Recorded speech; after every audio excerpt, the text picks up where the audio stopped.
Beyond the dark flat wilderness behind Calling Churchyard, intersected with dykes and mounds and gates, lies the Kentish marshes where the convict Abel Magwitch sees Pip in the opening pages of Great Expectations.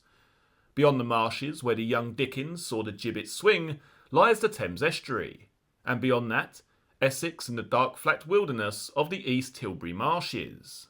Today, only pylons march across the northern rim of the estuary from Tilbury Power Station to Basildon, Benfleet and Canvey Island parcelling off the sky like giants' barbed wire. Welcome to the Essex Badlands. Here a drug overdose, there a stabbing, here one dead teenager, there a Range Rover of dead dealers. Let's have a closer look at this corner of South Essex, bang opposite the Kent shore, which runs inland past Basildon to the south edge of the A12.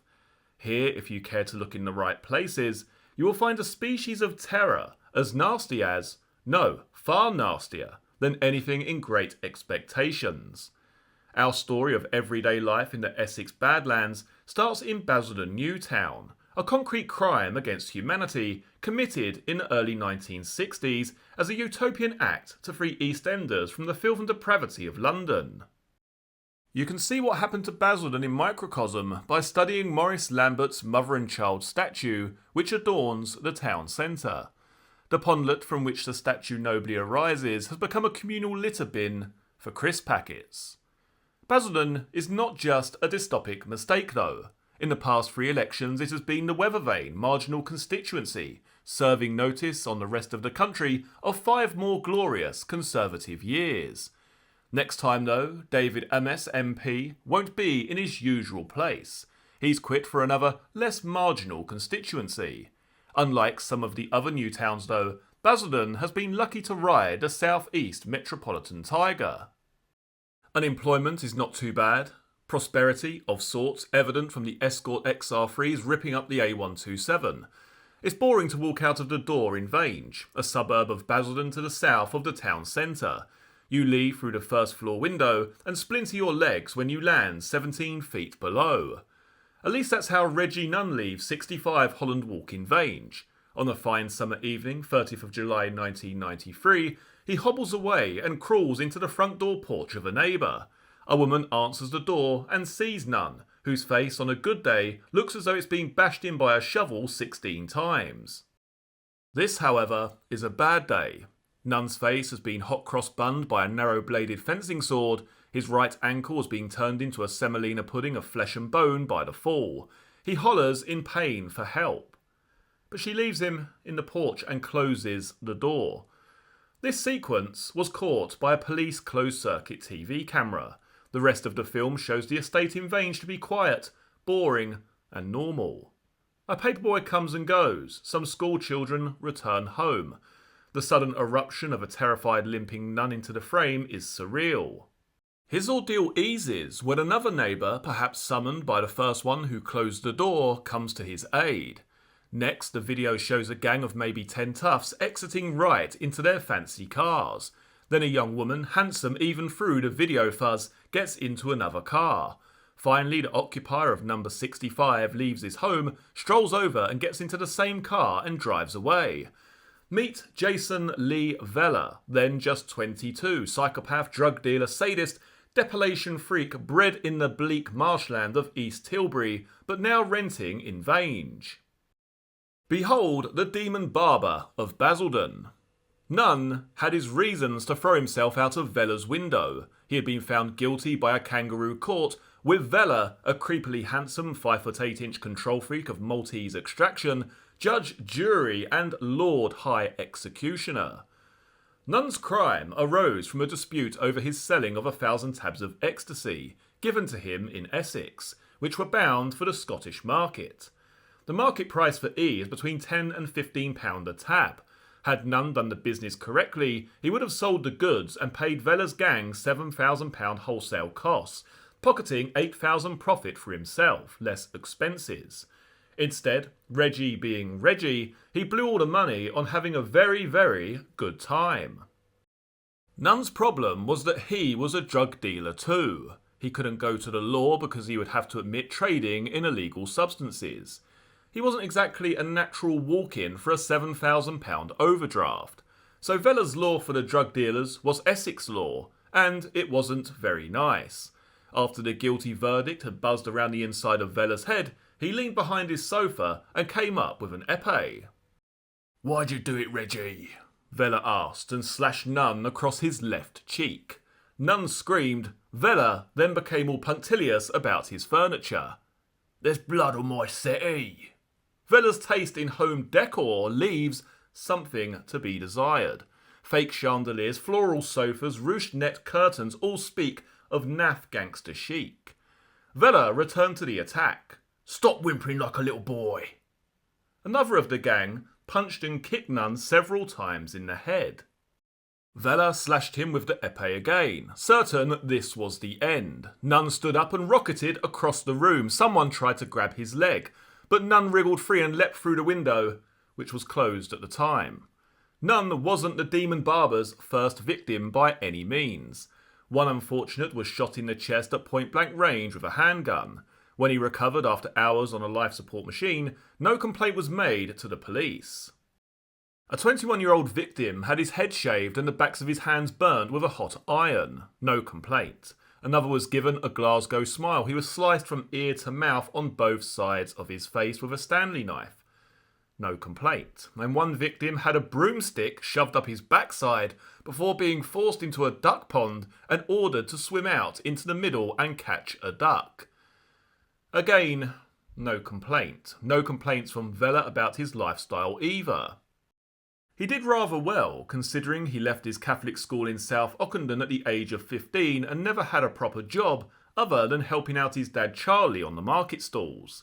As a boy, friends remember his trick of catching bees in his hand and not minding the sting. His mum Janice, 49, had fonder memories, quote, "He was a loving son, no latchkey kid, and I wouldn't swap him for anyone." As evidence of his sweet nature, she tells the story of how Jason persuaded her to look after a nice doggy he had originally bought for his girlfriend. It was a crossbreed bull mastiff called Terror. A working class kid gone completely bad. By the time he was 22, he drove a BMW and his girlfriend had the Golf. He took holidays whenever he wanted, skiing, Tenerife, the States. He grandstanded a gang of mates to see a Lennox Lewis fight in Las Vegas, paying in cash at the airport for the seats to be upgraded to club class. While out there, the lads hired a chopper so they could fly around the Grand Canyon. His gang adored him as much as they were frightened by his sadism. One acolyte, 32-year-old Anthony Barker, called his newborn son Bobby Jason Lee Vella Barker, in obeisance to a man 10 years his junior. But the money was good. One logbook kept by Vella's sidekick and the gang's accountant Simon Rinaldi showed they turned over £1.2 million in little more than a year. The gang bought its ecstasy from Dutch dealers and wholesaled it on to a string of street dealers who spread out from Essex to London, the home counties, Bedford, Norwich, Manchester, Liverpool and Scotland. Vella steeped himself in gangster chic. He watched a video of the crazed life story over and over, even named 2 piglets which he bought Ronnie and Reggie.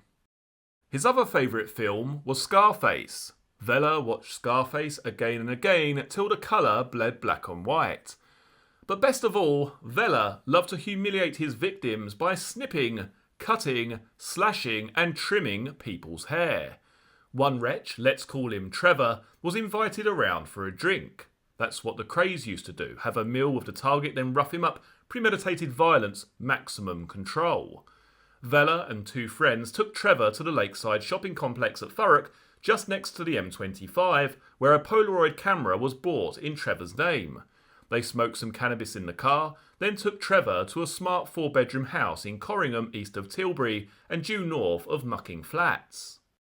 Trevor entered the house to find a reception committee of 10 or 11 others. Things started to get less chummy. He was handcuffed and the front of his head scalped, so he looked like Donald Sutherland in Fellini's Casanova. His eyebrows were shaved and, perhaps they were short of ashtrays, cigarette butts were stubbed out on the soles of his feet. They then jabbed him with knives, forced him to snort several lines of cocaine and took down his trousers. Trevor was then forced to lick a sheet of 500 LSD tabs in a dog bowl. Then they gave him a bone. forced him to kneel like a dog and took a snap of him with the Polaroid. They left him one cold day in January at One Tree Hill Country Park, out of his mind on the drugs that had been forced on him, shivering, half-scalped and shoeless. He was found by a member of the public in a dreadful state. His crime? Trevor had sent a Christmas card to Vella's girlfriend. There is a cartoon quality to Vella's violence which could almost be funny, with dialogue lifted from Monty Python's Doug and Dinsdale Piranha sketch. Quote, "He nailed your head to the floor. Well, yeah, but I had broken the unwritten law." Were it not so sick, the fear the police had to deal with was not in the slightest bit comic, but real and raw and omnipresent. After the Nun incident, Essex police brought Vella in for the first time. He was supremely confident that no one would have the guts to testify against him in court. Detective Superintendent David Bright led Operation Max, a model of its kind, aimed at collecting evidence to get Vella locked away. A very tall Walter Matthau look-alike with a laid-back air, Bright pondered on Vella's technique. Quote, "Fear is a wonderful tool. He traded in fear as if it was a commodity." Vella's trademark was that he would hack his victim's hair off, causing physical pain and mental anguish, and also hallmarking his victims and spreading the fear. Quote, "Vella was right about 22 of his 26 victims who had been hacked, chopped or brutalised by him and his gang. They wouldn't testify against him." In 2 cases, victims actually had solicitors' letters sent to the police expressing their absolute wish not to help with inquiries. One of these 2 had been the subject of a competition between 2 of Vella's friends to see who could punch him in the face the hardest. But 4 brave people, including Nun, encouraged by Detective Constable Paul Keeble, had had enough and decided that Vella needed a prison short back and sides like no one else in Essex. All those 4 have been given new identities under a witness protection scheme. One told police that he had been shaken, beaten with wood and stabbed with a meat fork. Quote, "He's like Jekyll and Hyde. The bloke was a lunatic. Seemed a nice bloke at first, but he's just possessed. Like he had the devil in him or something. Basically now I'm living my whole life in fear." At Vella's trial at maximum security Woolwich Crown Court, Judge Alan Simpson told him, quote, "You set yourself up as a criminal czar of South East Essex. You imposed your will on those who argued with you with a regime of torture and terror. There is no doubt in my mind that many people have breathed more easily since your arrest." Vella got 17 years for a range of offences, including conspiracy to supply drugs, false imprisonment, grievous and actual bodily harm. The judge said that had he been 25, he would have got 30 years. He is now a guest at Frankland Maximum Security Prison in Durham. Due to a time slip caused by a complex jigsaw of trials involving other members of the gang, Vella was only sentenced in June last year, and news of the sentence could only be released earlier this year when Fleet Street was no longer interested. Nevertheless, it speaks to the routine boringness of stories about drug gangsters that only one paragraph about Vella's reign of terror in the Daily Mail is recorded in the computer database of national newspapers. A month before the Vella story could be told, however, it was gazumped by a triple killing of 3 drug dealers 4 miles north of Basildon at Rettendon. On the 6th of December last year, 3 ecstasy dealers turned off a busy road and drove down a farm track to make a deal. Instead, they were blown away by an expert hitman before any of them had a chance to leave their Range Rover. None of them would be sadly missed. Patrick Tate, 37 of Gordon Road, Basildon, was a cocaine addict, bodybuilder and general-purpose thug who the previous night had pulverised the manager of a takeaway pizzeria because he would not provide separate toppings on the same pizza. Craig Rolfe, 26 of Calshot Avenue, Chafford 100 Greys, was the driver and gopher. Anthony Tucker, 38 of High Road Fobbing, just across the estuary from Dickens' Cooling Marshes, was the Mr. Big. He ran 16 doors of nightclubs from Southend to East London.